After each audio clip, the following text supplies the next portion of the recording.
that your IQ scores are way above average. We're on to them. We're on to this gangster government.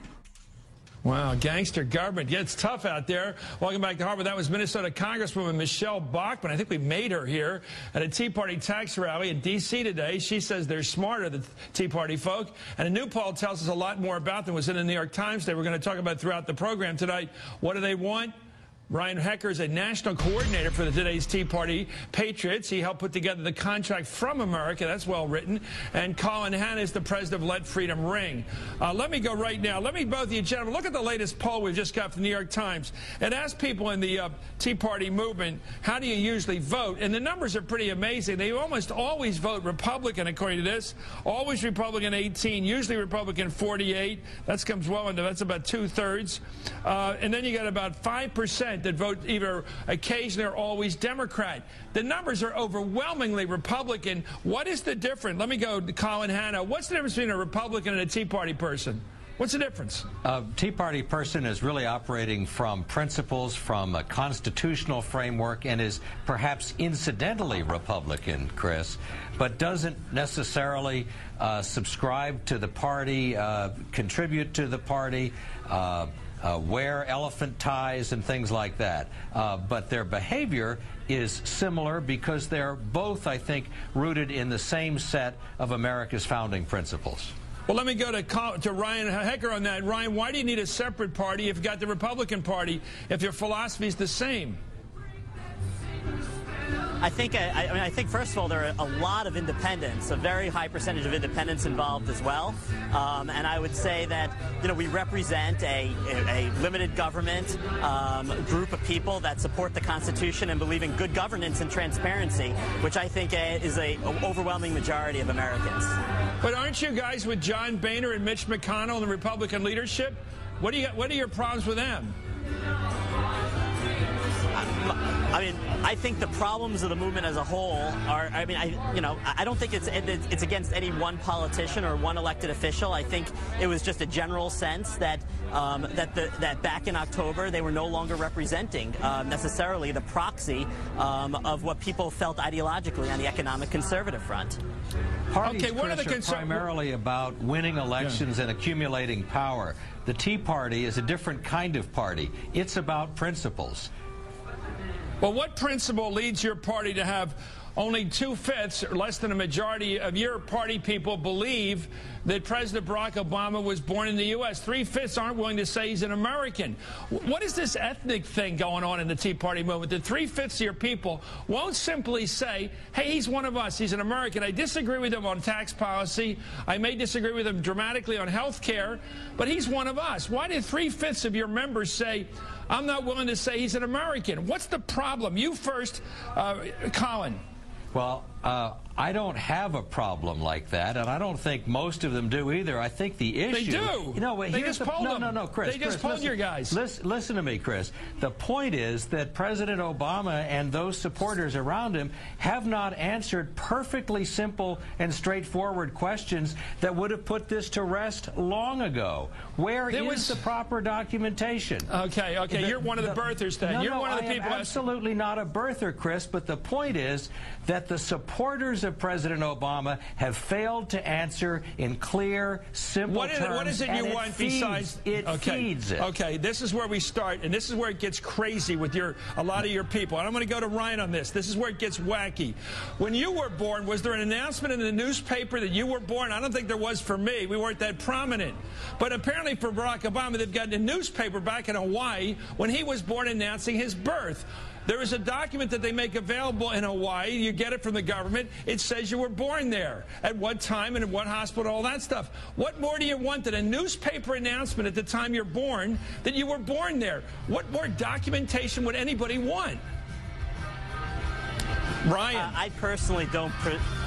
I personally don't prescribe to the whole birther movement. I think that if you look at the polls, over 48% of Americans identify themselves with Tea Parties, while only 44% or 42% with Barack Obama. So I would question that there is a lack of trust there in the American people generally for him. Now, if a certain percentage, three-fifths of three-fifths.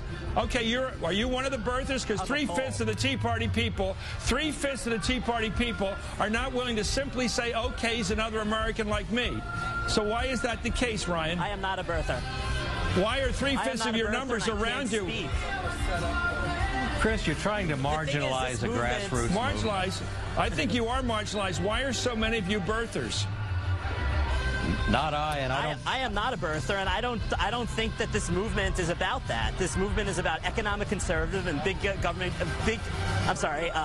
small government conservatism. And so, I mean, you're speaking to a certain percentage in one poll, and I don't think that one poll reflects anything. Okay, according to the New York Times, 24%. A significant higher number than the rest of the country believes that violence is sometimes appropriate when used against our own elected government. I want Ryan to answer why would anybody say that it's okay to use violence against the government? Look, I don't believe in a democracy like this that we need to engage in violence. I would think that, back during the revolutionary time period, we did engage in violence to overturn a colonial authority, but I would not say that we should support violence now by any stretch of the imagination. Do you know anybody in the movement who does? No. No, I know absolutely no one in the movement that would ever say that they support violent action against the government. I'm sorry, I think that's a very extreme position. Okay, let's talk about Turkey and the economic issues. I know you want to reduce the amount of government in our lives. So here's the question. The music's pretty loud behind you. Let me go to Cohen. A lot of people are retired benefit because they kicked into it, Social Security and Medicare. They're the most expensive programs alongside interest on the national debt and the federal military. These are expensive programs. They're entitlement programs, they're called. They're forced insurance. You're forced to buy, you have to pay a payroll tax when you go to work. Your employer has to pay it. It's forced insurance against the possibility that when you're old, you won't have money to provide for yourself or your health care. Why are people in your movement so against what they call forced insurance? They call this new health care bill forced insurance, when under the law, you can go to jail for not paying your payroll tax, not kicking into Social Security and Medicare, and yet overwhelmingly, according to the New York Times poll, Tea Party people believe in Medicare, they believe in Social Security, and they believe that they're good deals for the country, they're good economics. So if you believe in Social Security, you believe in Medicare, why is health care a different kettle of fish? Because it involves the forced or mandated purchase of a consumer product, something that goes far beyond any constitutional power, Chris. This is not the same as a tax. The mandate is the principal objection from a constitutional ground to what's been proposed by the Obama administration, what's now been passed, and I think that it suffers some real constitutional vulnerability. Okay. But if the government ran the health care program, instead of having it run through private insurance companies, then it would be just like Medicare and Social Security. It would be a tax that which would give you benefits in response. So would that be okay constitutionally if it was a government program? By your lights, it would be, because Medicare and Social Security are. Those are taxes that you have to pay under the law, and then you get benefits from. So if this health care plan were a single-payer system, then you would say it'd be okay. No, I'm saying that a single-payer system would avoid that particular constitutional problem. But you add all of these things up together and you project them out into the future, and you're in a situation where you're not only going to have federal debt exceeding the annual gross domestic product of the country, but you're going to have a federal deficit that is unprecedented. You're going to have federal spending well north of 25% of the total GDP, and those things become simply a bridge too far. They become financially unsustainable, Chris. That's a good argument. That's a good argument. I like that argument. And were you making that kind of an argument, sir, under President Bush when he doubled the national debt? Actually, yes. Well, we didn't hear you. We didn't see any protests like today in Washington. You guys, I'm sorry, let's go to Ryan. You're out in the streets there with me, all these people. Why weren't you there when Bush was here doubling the national debt, not vetoing a single spending bill for 8 years, taking us to Iraq? By the way, I don't think a lot of libertarians thought Iraq was a great national enterprise, by the way. I'll bet a lot of people behind you think it was the stupidest war we ever fought. But that's just my thinking. What do you think? Where were you guys when Bush was here? Well, we were there. I think what happened was, I mean, it was October 2008 when TARP was passed, that the entire, kind of frustration about Republicans rose to a real height. And I think that the automobile bailout and then the takeover and then the stimulus package really drove us out onto the streets and protests. So I think that there was a rumbling during I think this is a nonpartisan movement, and there was a rumbling during Bush that really peaked with the stimulus package. Exactly, Chris. So you'd be, gentlemen, I want to ask you one last question, yes or no. If John McCain had won the election in November of 2008, you fellas would be right where you are right now, with the Tea Party just as mad as hell. You first, Colin, and then Ryan. You'd be just as mad if McCain had won, continuing the Bush policies. If the kind of spending that we've seen in the last year and a half were the case, absolutely. But I don't think that's likely to have been the case. What's happened, Chris, is that the overspending has accelerated. Not simply that it existed back in the Bush years. Of course it did. But then it's got worse. So that's where it started. Now it's expanded. Yeah, well, part of the problem, sir, and you know as well as I do, we all studied Keynesian economics.